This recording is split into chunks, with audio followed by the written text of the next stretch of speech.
Kemudian kata Nabi sallallahu alaihi wasallam, "Wa man satara 'ala muslimin, satarallahu 'alaihi fid dunya wal akhirah."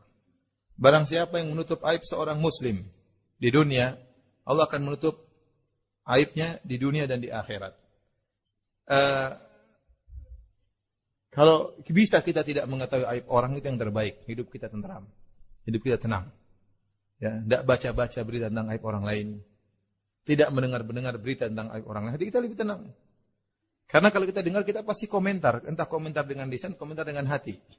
Itu mengganggu ya ketentraman hati kita. Kita hidup tanpa mengetahui keburukan orang, itu lebih baik. Hati kita bersih, tidak seuzon sama orang, ya. Jauh daripada hasad dengki atau jauh dari merendahkan orang lain. Karena kalau kita dengar aib orang, kita cenderung merendahkan dia, kita cenderung menghinakan dia. Maka kalau bisa kita hidup tanpa mengetahui aib orang lain, itu lebih baik.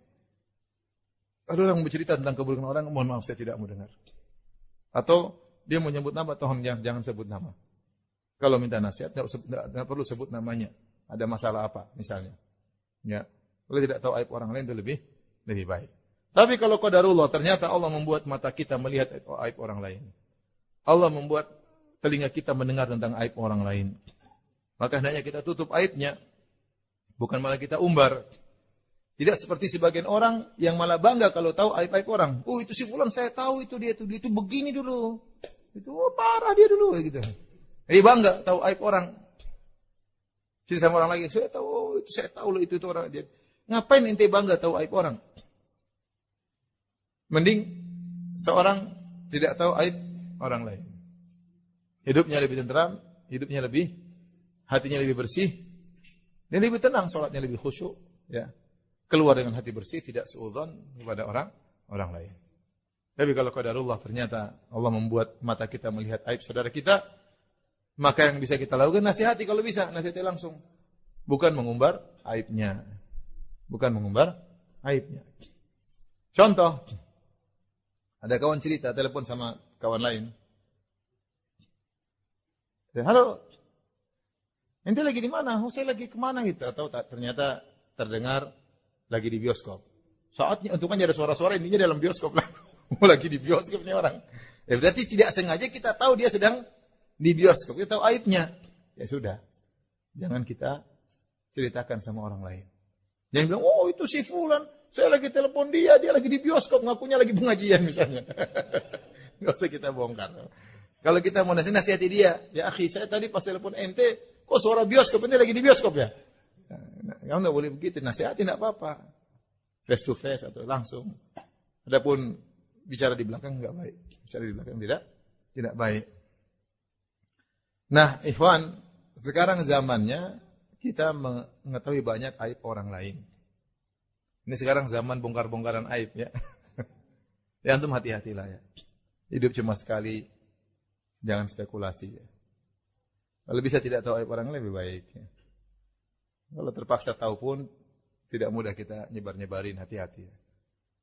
Semuanya tindakan harus kita pikirkan terlebih dahulu. Wala taqfu ma laisa laka bi'ilm. Jangan kau mengikuti sesuatu yang kau tidak punya ilmu. Inna sam'a wal basara wal fuada kullu ulaika kana anhu mas'ula. Sungguhnya pendengaran, penglihatan dan hati akan dimintai pertanggungjawaban. Hal itu baik, silakan lakukan, tapi kamu harus yakin apa yang kau lakukan ini baik. Kalau ragu-ragu kemudian melanggar harga diri orang lain, hati-hati ya. Hati-hati. Nah, kalau kita tutup aib orang lain, aib kita akan ditutup oleh Allah Subhanahu wa taala. Siapa yang kita di masing-masing punya aib, siapapun juga. Saya punya aib yang antum tidak tahu. Banyak, bukan sedikit, banyak. Banyak aib-aib saya, istri saya tahu, antum tidak tahu. Ya. Banyak, bukan sedikit, ya. Tapi alhamdulillah Allah tutup. Allah tutup. Di antara agar Allah bisa tutup aib kita tutup aib orang lain. Jangan ember, sisik ngomong. Ibu-ibu terutama ibu-ibu ini. Iya. Ember gayung semua dari situ ya. Udah ngumpul bisik-bisik 4 orang. Udah pasti ceritain orang lain. Pasti ngerumpi orang lain. Oh, tetangga saya itu begini. Oh iya, tetangga saya juga udah. Suami saya ngerumpin suaminya, ngerumpin aib suaminya dibongkar, aib tangannya dibongkar, aib temannya dibongkar, lama-lama aib ustadznya pun dia bongkar. Tutup aibnya.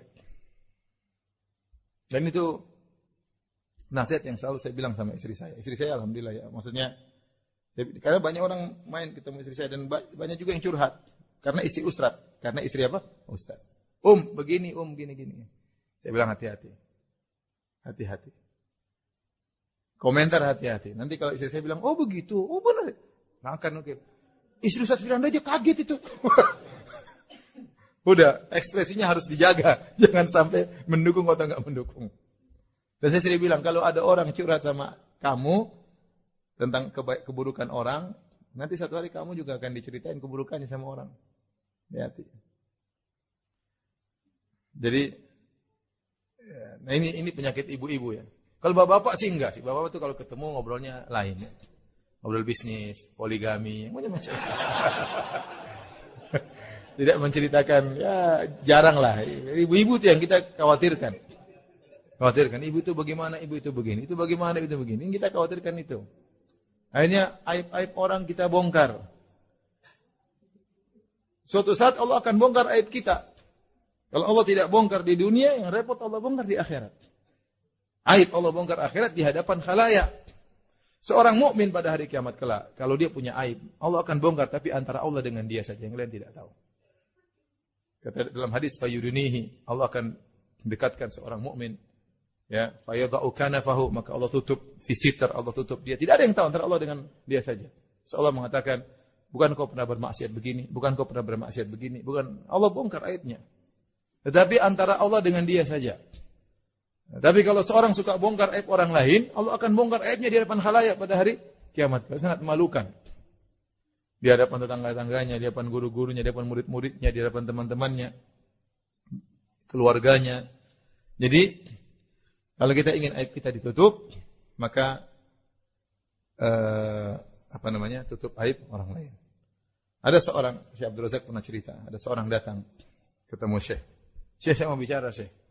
Kata Syekh, silakan. Syekh, ada Syekh Fulan bilang Anda begini. Kata Syekh, ya terima kasih ya. Itu baru sedikit aib saya yang dia tahu. Aib saya yang dia tidak tahu lebih banyak. Langsung orang itu nangis, kata Syekh. Ya. Jadi, kita berusaha nutup aib orang dan agar kita ditutup aibnya oleh Allah di dunia maupun di akhirat.